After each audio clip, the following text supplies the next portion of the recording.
Segunda Reis, capítulo 4, de 1 a 7.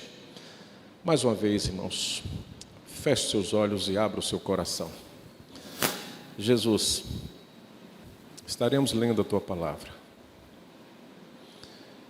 Se o Senhor não vier sobre nós, nos dando o discernimento necessário, Deus, será uma leitura de um livro comum.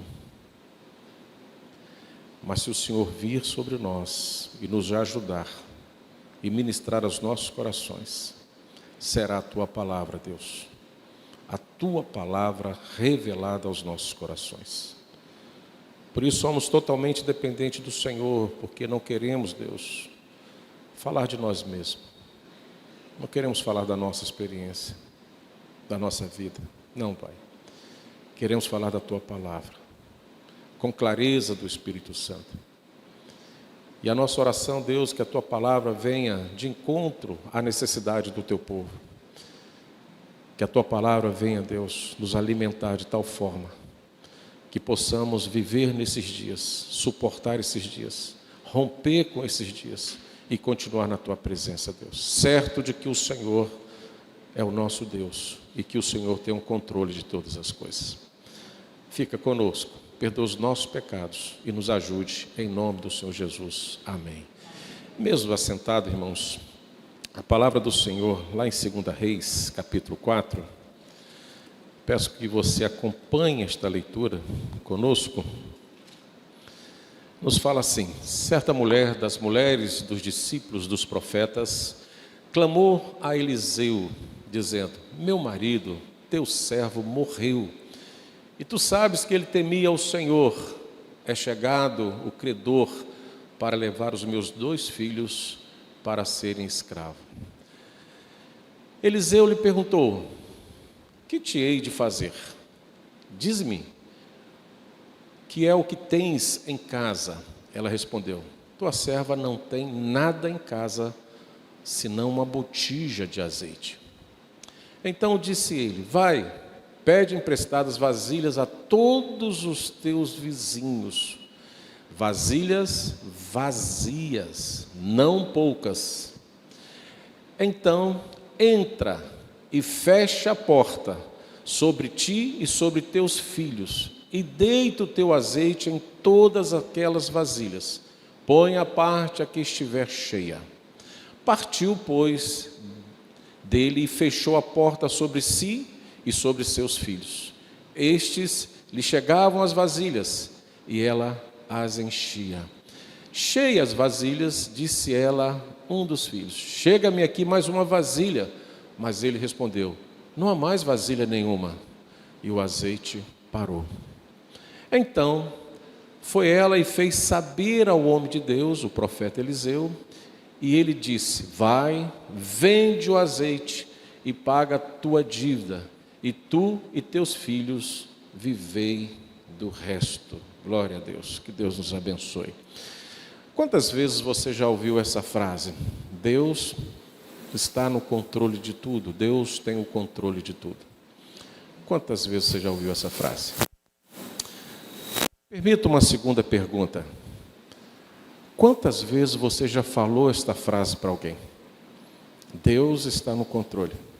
Deus tem o controle de tudo. Quantas vezes, família? Quantas vezes você já ouviu? E quantas vezes você falou? Aquela mulher foi até o profeta Eliseu.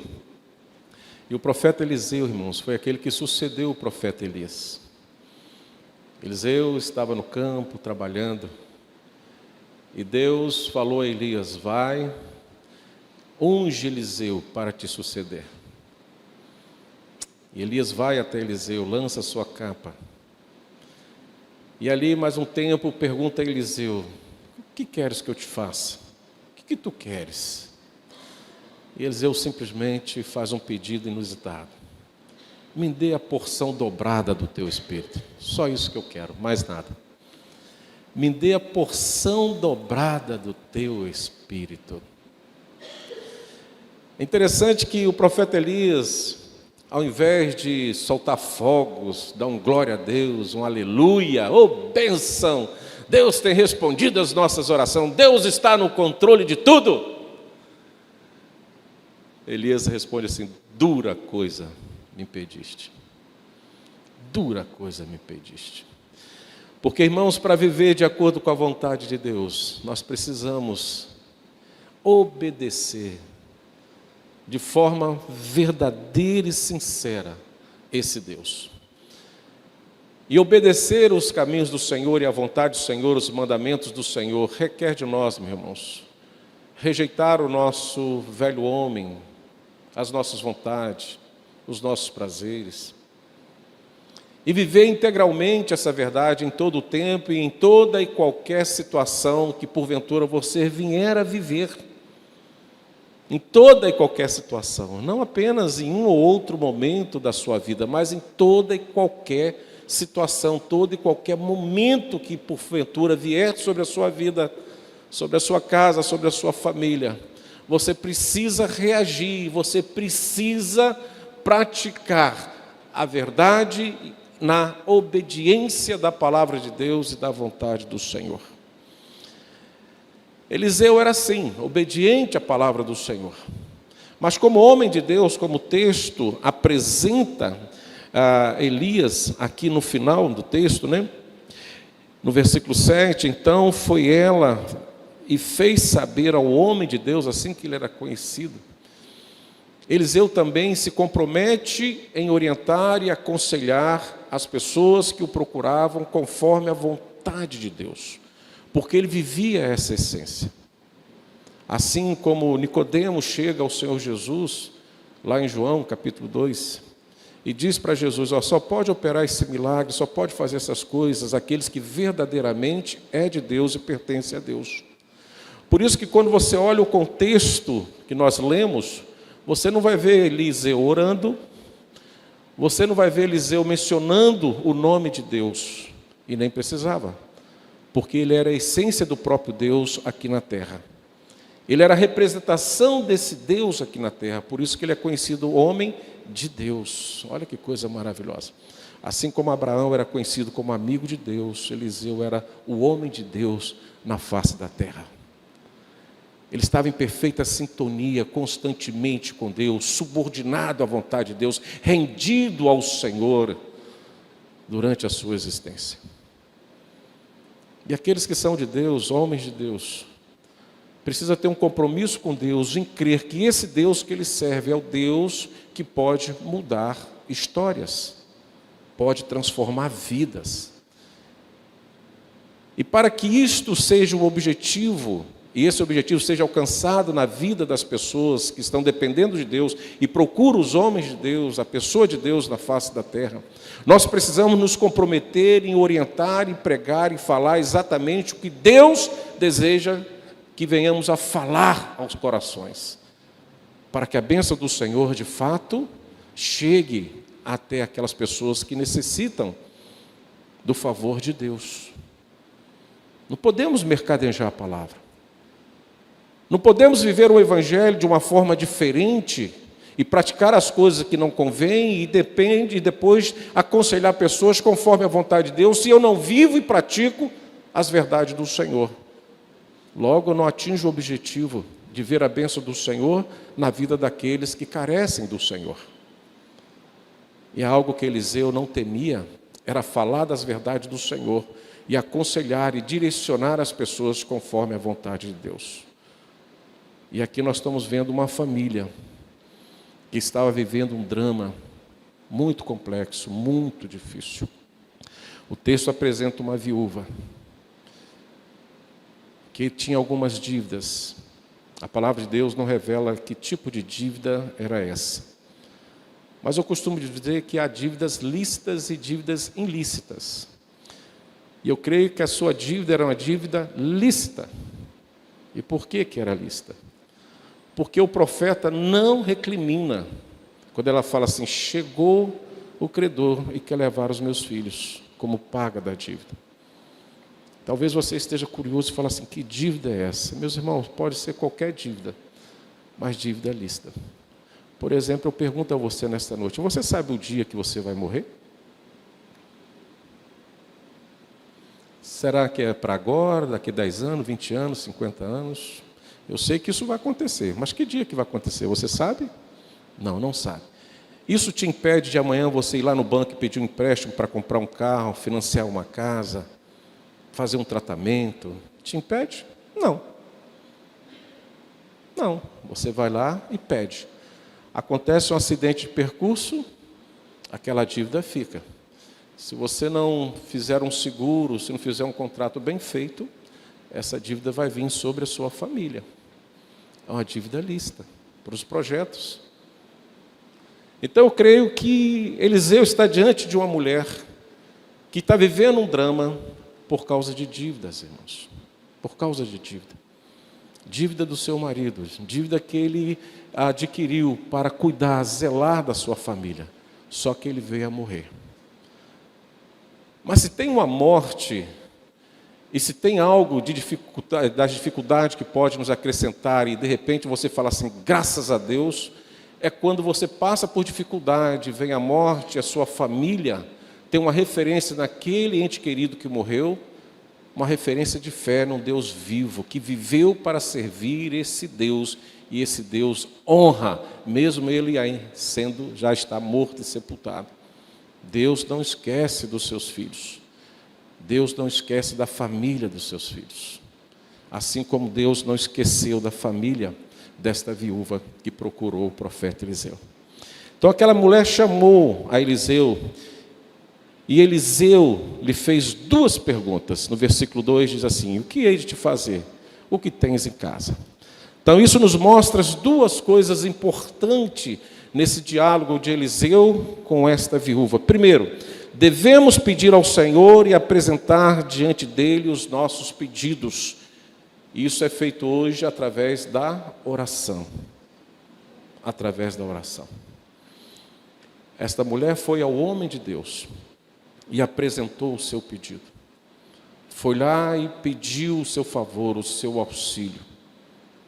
E nós precisamos fazer isso hoje. Se você vive um drama, se você vive uma dificuldade, que aos seus olhos possa parecer difícil, vá falar com Deus.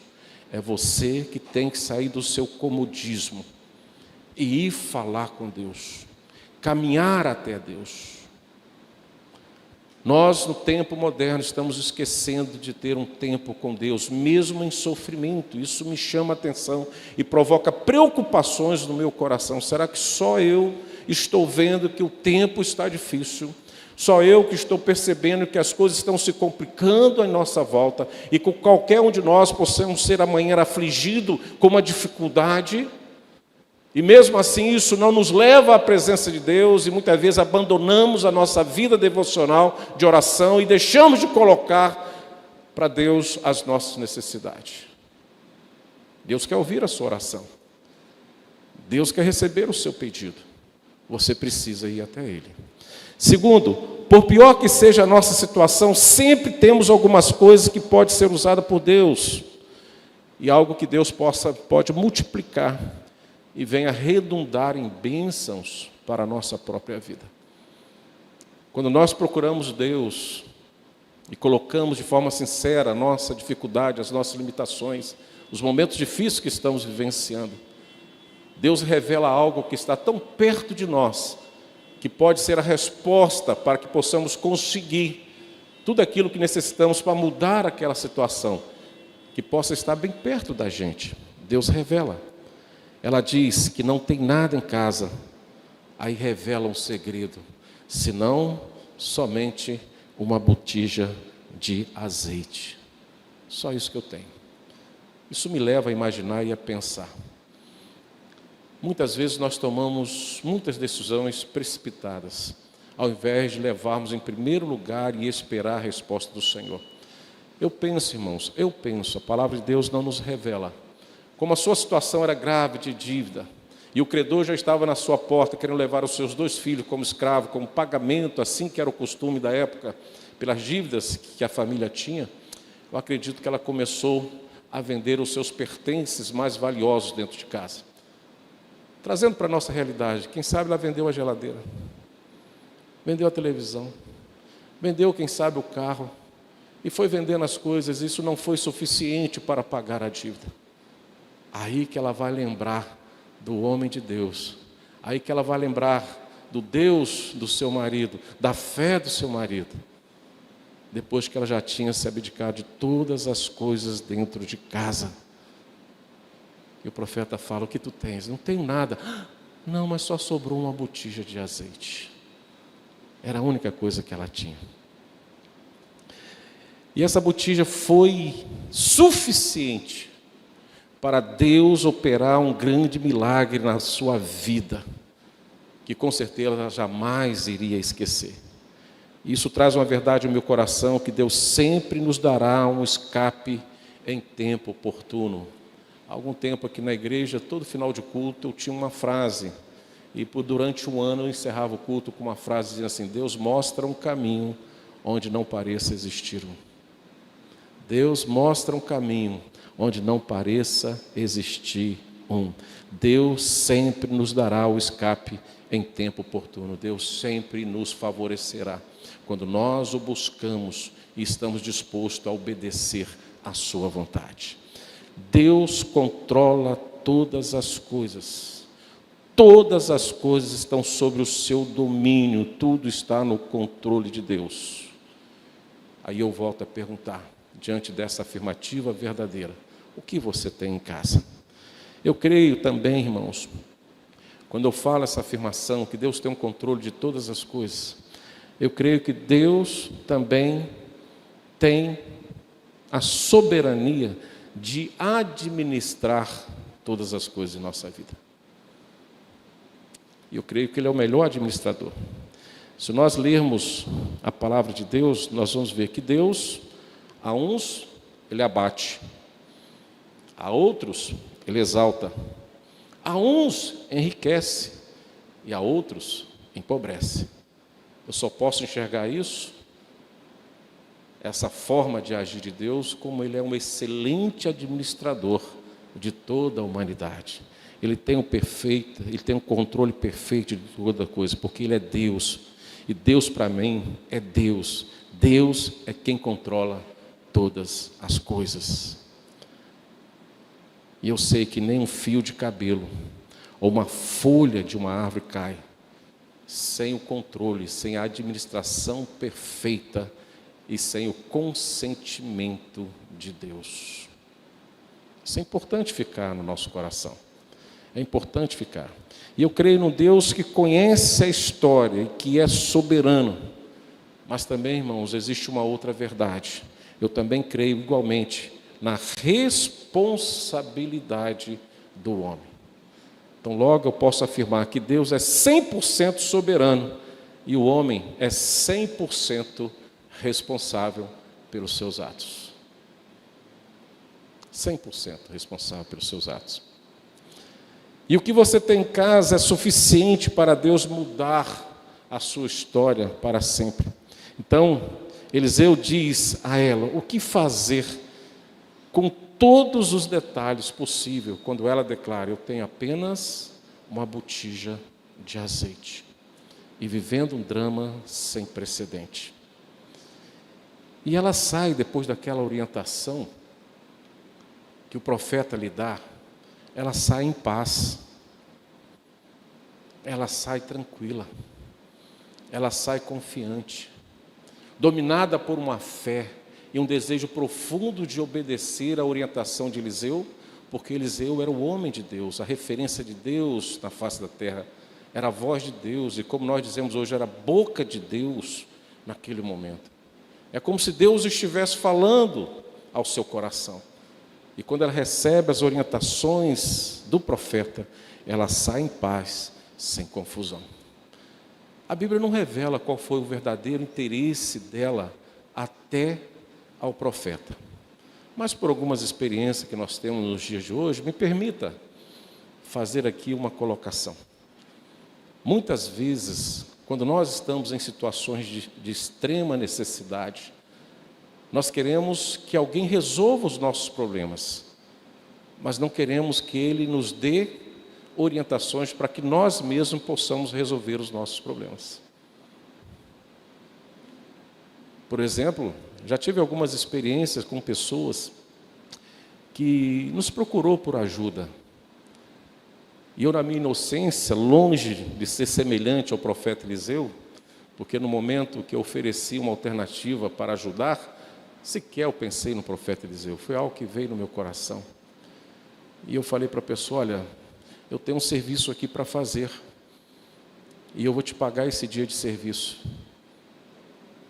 Ele falou assim, não estou procurando serviço, estou procurando ajuda. Eu quero uma cesta básica, eu quero uma oferta. Eu falei, então, neste momento eu não posso te atender, nem com a cesta básica e nem com oferta. O que eu tenho é um trabalho. Se você não está disposto a trabalhar, então você também não quer ser ajudado. O que nós vamos ver, profeta Eliseu, dizendo a esta mulher viúva, mãe de 2 meninos, é que ela precisava de trabalhar, ela precisava abrir os olhos para as coisas valiosas que ela tinha dentro de casa, com a graça de Deus, com a bondade de Deus, com a fidelidade de Deus e com a disposição dela, crendo que Deus pode mudar a sua realidade, a partir do pouco que ela tinha dentro de casa, com as suas habilidades, junto com a sua família, era possível mudar a sua caminhada, a sua realidade. E ela sai, depois dessa orientação, em paz. Ele diz, primeira coisa, primeira função, primeira responsabilidade que o profeta dá a ela, pede emprestada vasilhas. Vai pedir vasilha. Talvez muitas vezes a nossa vaidade é tão grande, eu, uma pessoa importante na sociedade, esposa de um profeta, esposa de um pastor, esposa de um presbítero, pessoa que já foi bem vista, agora sair por aí pedindo vasilha, latas vazias, isso é humilhante. Eu não vou me humilhar a este ponto, não é assim que muitas vezes a reação é? Mas ela recebe essa palavra de Deus e vai obedecer.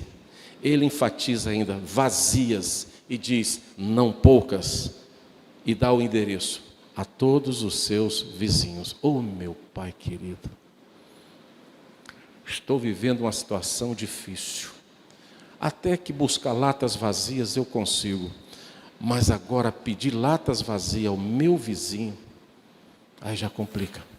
Eu nem sei o nome do meu vizinho, eu nunca procurei ele para nada, sequer eu o conheço. Eu vivo numa sociedade, mas eu vivo como se eu fosse uma ilha, isolado. Não busco me relacionar com o próximo. Não tenho interesse em estar próximo das pessoas. Mas Deus falou através do profeta, busque vasilhas, não poucas, com seus vizinhos. Com seus vizinhos. Segundo, entre e fecha a porta sobre ti e sobre teus filhos. Ou seja, a ação de Deus não precisa ser documentada e popularizada. É para você e seus filhos. Somente. Mesmo os vizinhos que foram tão solidários com você, emprestando as latas, não precisam saber do milagre que vai acontecer. É um momento seu com a sua família. Vocês e Deus. Feche a porta. Não revele isso a ninguém. Não revele isso a ninguém. Tem momentos, meus irmãos, que Deus quer ficar a sós com a sua família e abençoar somente a sua família. Ele quer mudar a história da sua família.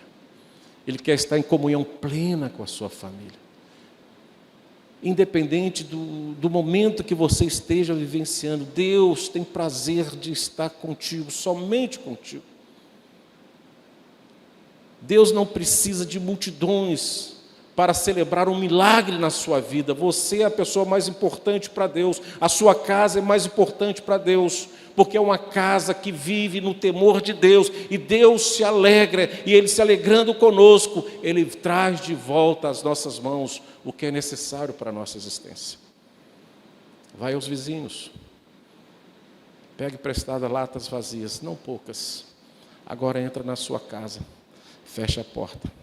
Terceiro, deita o teu azeite, ou seja, derrama o seu azeite, aquele pouco que ela tinha na sua botija, em todas aquelas vasilhas. E quando for enchendo uma por uma, vai colocando à parte. E ela segue, irmãos, fielmente à risca as instruções do homem de Deus. Tudo ela fez conforme as instruções, tudo conforme a vontade de Deus. E eu volto a lembrar, Deus é 100% soberano e o homem 100% responsável para obedecer a Deus. Para obedecer a Deus. E obedecendo a Deus, o poder de Deus vem sobre nós e muda a nossa história.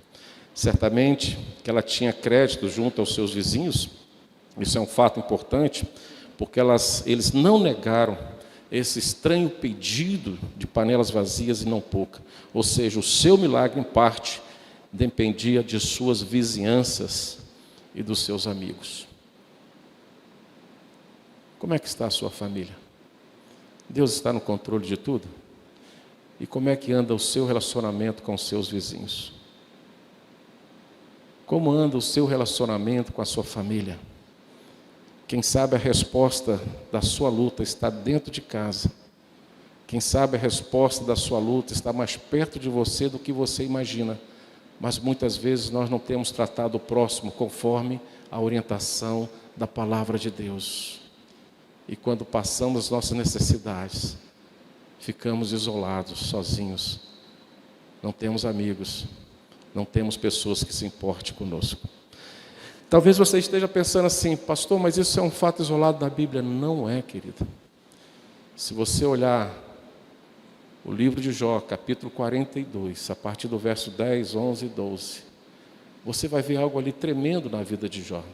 A Bíblia não relata quanto tempo Jó ficou naquela situação de doença, que viveu uma pobreza extrema, perdeu tudo que tinha, dos filhos à riqueza. A Bíblia não revela, mas a Bíblia revela ali uma particularidade, uma surpresa para nós, tremenda, quando lemos como que Deus agiu poderosamente na vida de Jó, lhe devolvendo o dobro tudo que ele tinha. Primeiro, Deus o desafia a orar pelos seus amigos, aqueles amigos que ele tinha, que em algum momento, sem compreender direito o que estava acontecendo, tentou achar em Jó um defeito, um pecado qualquer, para justificar a tamanha desgraça que ele estava vivenciando naquele momento. Mas Jó não tinha errado. Ele era justo, reto, íntegro ao Senhor. Mas os amigos queriam justificar aquele momento tão complexo.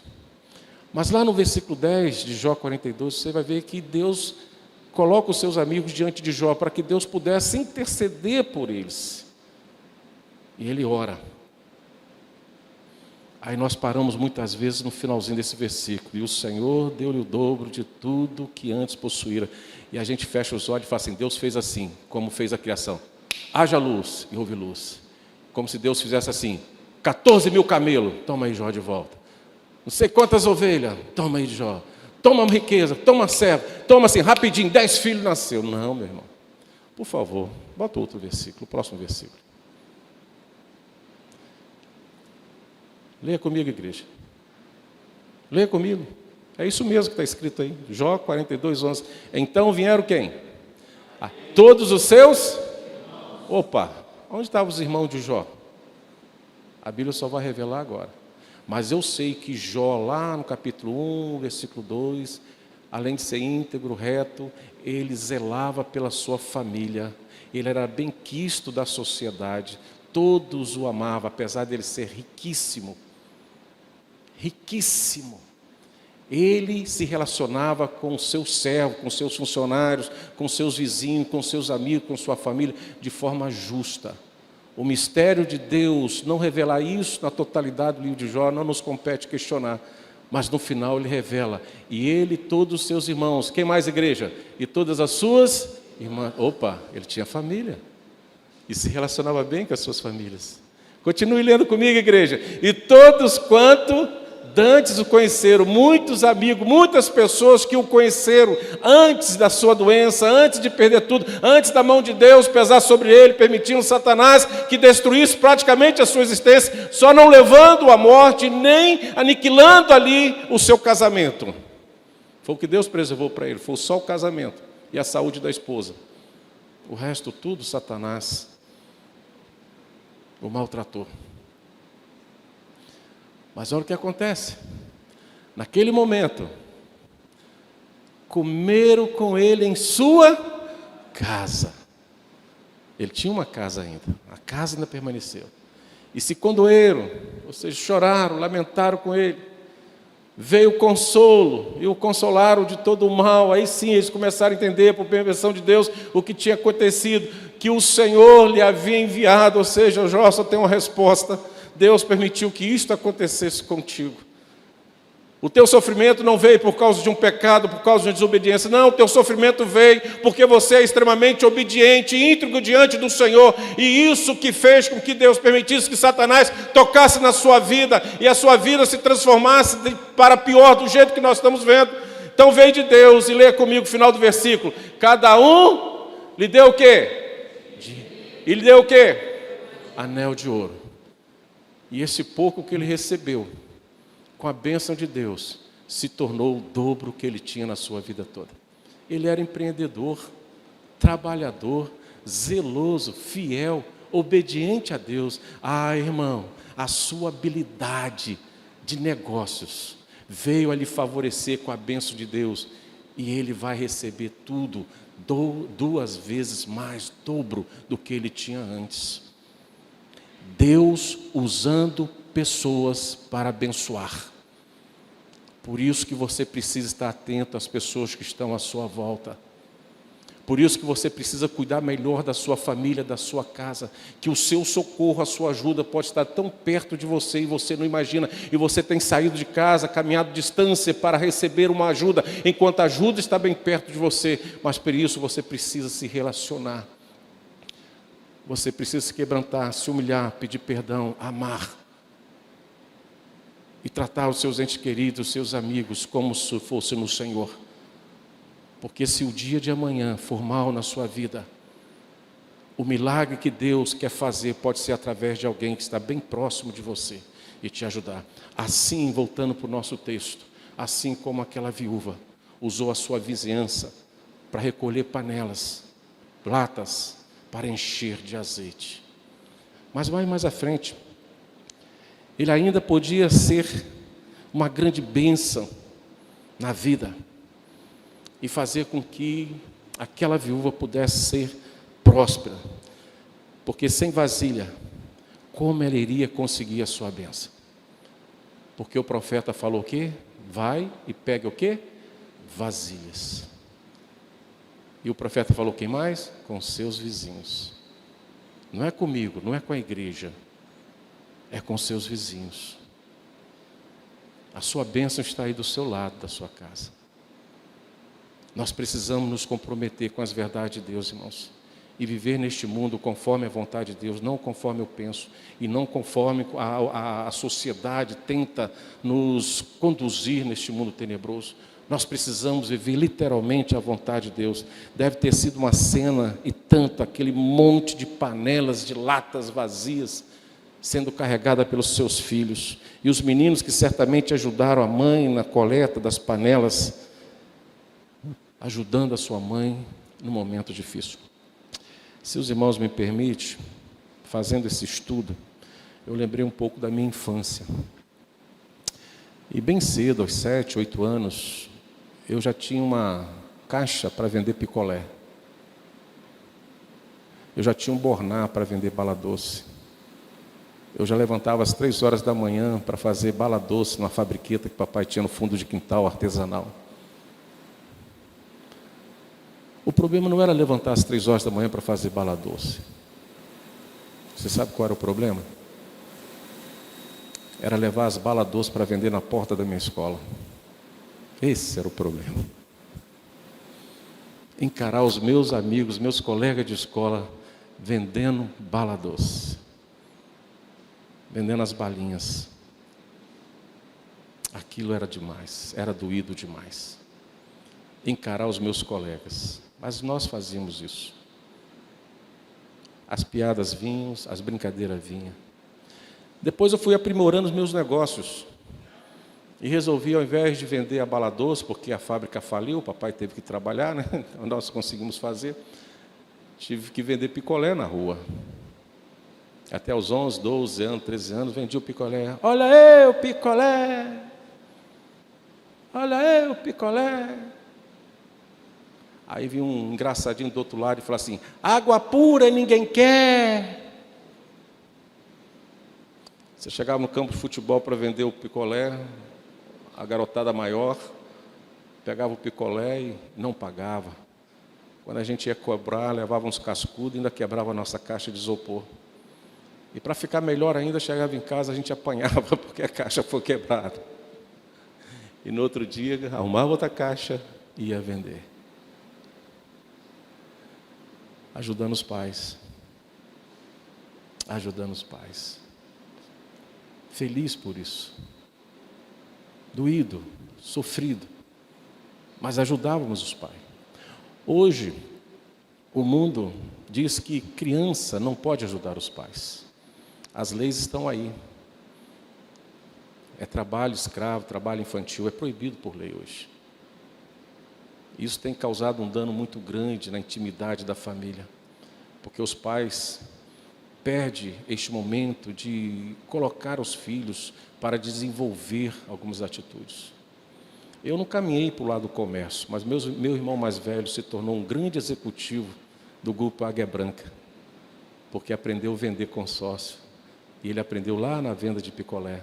Ele vendia picolé até para esquimó. E eu costumava, ao invés de vender, levar prejuízo, que eu chupava o picolé, tinha muita timidez para vender, mas ia lá, tentava. Meu irmão vendia, e vendia com força. E cresceu, se tornou um alto executivo, vendendo.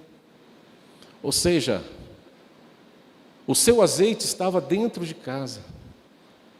As latas vazias foram cheias pelo conselho do pai, pela obediência aos pais. É saber que Deus estava no controle e poderia nos fazer prosperar, mesmo sem as condições ideais que nós tínhamos no passado. Extremamente difícil. Deus honrou. E esses dias, brincando com meu filho, fiquei muito feliz e emocionado. Ele me pediu um negócio que eu falei assim: filho, aí não dá não vai encaixar no orçamento. Aí ele falou, ficou meio triste. Falei, mas não tem problema não. Amanhã nós vamos levantar e vamos ali para a praia vender um picolé. E com o dinheiro que a gente vendeu o picolé, nós vamos comprar esse negócio. E esqueci, brinquei e fui embora para casa. Estava pegando na escola, fui para casa. No outro dia, era uma quarta-feira, dia de feira, lá em Santa Mônica. E eu nunca comprei chup-chup em feira, nunca comprei. Mas passei numa barraquinha, falei assim, nossa, tá bom esse chup-chup, precinho legal. Comprei 5 chup-chup, embrulhei e falei assim, não vou levar para casa. E levei para casa. Quando eu entrei em casa, botei no freezer lá para congelar, nem chupei o chup-chup, deixei lá. Daniel, mais tarde, chegou da escola, abriu o freezer e viu o chup-chup. Sabe qual foi a pergunta dele para mim? Pai, é esse chup-chup que nós vamos vender amanhã na praia? Eu levei até um susto, meu filho, não. Nós não vamos vender chup-chup amanhã na praia, pode ficar tranquilo, chup-chup é para chupar aqui em casa mesmo. Me emocionou e fiquei feliz, que ele ficou alegre, festivo. E se dependesse de ir na praia vender, ele iria vender. E eu honrei ao Senhor, porque ele não ficou com vergonha do Pai, estava disposto de fazer. E a minha oração é, Senhor, não deixa eu vender o picolé para realizar o sonho do meu filho, não. Tu sabes que teu servo é fiel. E glória a Deus pelo meu filho. Em nenhum momento ele ficou revoltado com o pai, ele alimentou a esperança. Depois eu tive que desfazer isso, desconstruir isso no seu coração. Mas fiquei feliz, se eu puder vender picolé amanhã, eu já tenho um parceiro para caminhar comigo na praia. Bênção pura. E aí, quando nós olhamos para essa família, irmãos, nós vamos ver um trabalho de equipe perfeito, de toda a família, somente a família, fechada ali dentro da porta, antes procurando as latas vazias. Feche a porta que o milagre vai começar e não podemos interromper nossa missão. Eles ficaram ali fechados, não receberam visita, não receberam o vizinho, não receberam os credores, ficaram ocupados um com o outro e a bênção começa e o óleo não para mais de jorrar e uma vasilha que insiste em não parar de esvaziar, porque a família estava unida em comunhão perfeita, ninguém reclamava, ninguém murmurava e todos sabendo que era a vontade de Deus, eles estavam obedientes a Deus e confiando na promessa de Deus, que se eles fossem obedientes, mesmo com um gesto tão singelo, Deus iria mudar a sua sorte. Até que um momento a mãe falou, traga mais panela. Até que um deles falou assim, não tem mais, acabou. Aí o texto nos fala que o azeite também parou de jorrar.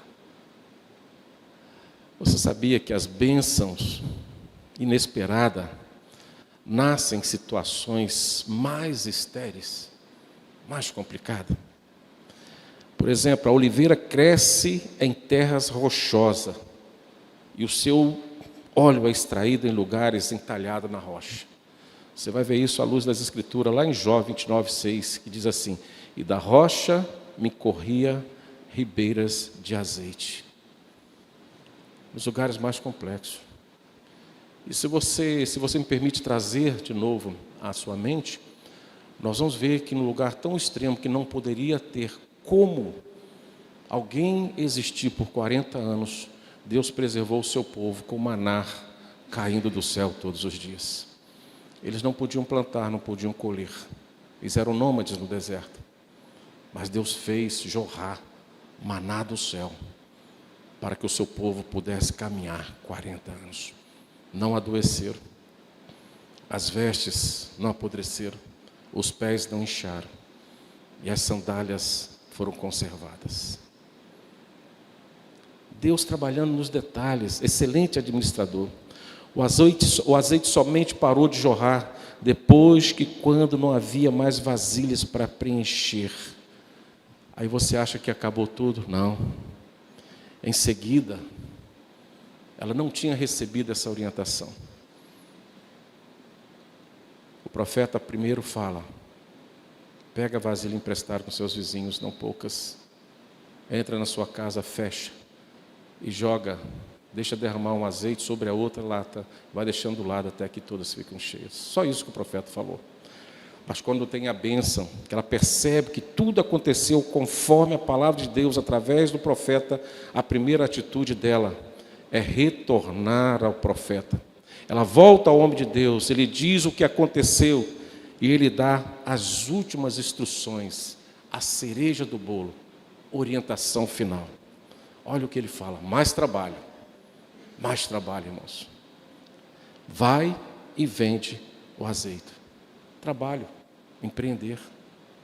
Vai e vende. Ele encoraja. Não sei o que passou na sua cabeça quando viu o milagre acontecer. Talvez ela fale assim, o que eu vou fazer com isso agora? Agora que ela toma conhecimento, no finalzinho, vai e vende o azeite. E aí vem a segunda orientação, paga a tua dívida, seja fiel. Porque às vezes as pessoas têm a resposta de Deus, mas não honram os seus compromissos. Tem dinheiro guardado no banco, mas não paga as suas dívidas. Tem o seu salário do mês e fica, me permita a palavra, enrolando o credor, que às vezes é necessitado, que às vezes passou uma noite trabalhando para que você tivesse o seu produto em suas mãos nos outro dia, para que você pudesse deleitar em família e gozar o que o Senhor tem dado em suas mãos, mas na hora de pagar você vai o quê? Enrola a pessoa. E ainda tem coragem de agradecer a Deus pelos bens recebidos, em detrimento do sofrimento alheio das pessoas. Primeira coisa que o profeta, sem dúvida, fala com ela, olha, vende, mas primeiro paga a sua dívida. Se você quer ver a bênção de Deus na sua vida. Se você não quer ver o gafanhoto comendo toda a sua finança, os roubadores e as traças. Se você não quer ter enfermidade que não te larga, que não sai da sua casa todos os dias, ao invés de pagar as suas dívidas, você paga a farmácia, você paga o médico, você paga o plano de saúde.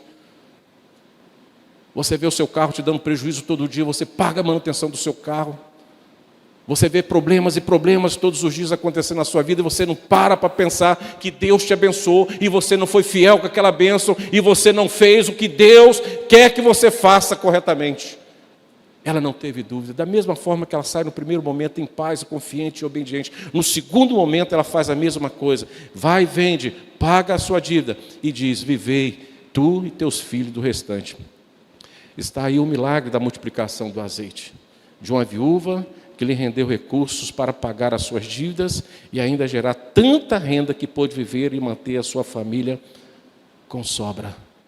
Deus verdadeiramente está no controle de tudo. E o controle de Deus é perfeito para você e abençoador para você, quando nós estamos zelosos e fiéis, obedientes à palavra do Senhor em todo o tempo. E eu quero encerrar dizendo que o que Deus vai fazer conosco, fazer com você. E eu pego aqui um raciocínio de Russell Shedd. Nos dias, ele nos diz assim em seu comentário, que a mulher, sobre esse texto, recebeu exatamente tanto azeite quantas vasilhas possuíam. Não houve limite, dependia dela. Busque as vasilhas vazias. A Bíblia não fala quantas vasilhas, mas o quanto ela pôde trazer, Deus honrou e encheu. Porque o possível é para nós, o impossível é para Deus. E eu preciso crer nisso. Segundo o pensamento de Russell Shedd, o número de vasilhas vazias estava limitado ao número de vizinhos que ela conseguiu falar. O número de vasilhas estava limitado ao número de vizinhos que ela conseguiu falar. Com quantas pessoas você consegue falar hoje? Com quantas pessoas você tem livre acesso? Quantas pessoas você pode buscar ajuda? Algo que precisamos nos refletir. E alguém mais acrescentou que o número de irmãos, outro falou assim, o número de vasilhas estava limitado ao número de vizinhos que ela conseguia. E alguém acrescentou dizendo, o número de irmãos e amigos que ela conseguiu em toda a sua vida. As vasilhas era o total de pessoas que ela se relacionava, que ela tratava bem ao longo da sua vida, da sua existência.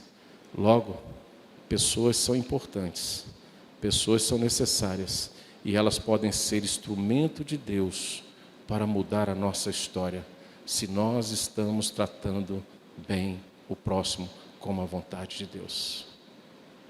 Amém? Deus está no controle de tudo. Não esqueça disso. Deus é 100% soberano e o homem é 100% responsável pelos seus atos. Que Deus nos abençoe, que Deus mude a sua história, que não falte azeite na sua casa. Louvado seja o nome do Senhor. Amém?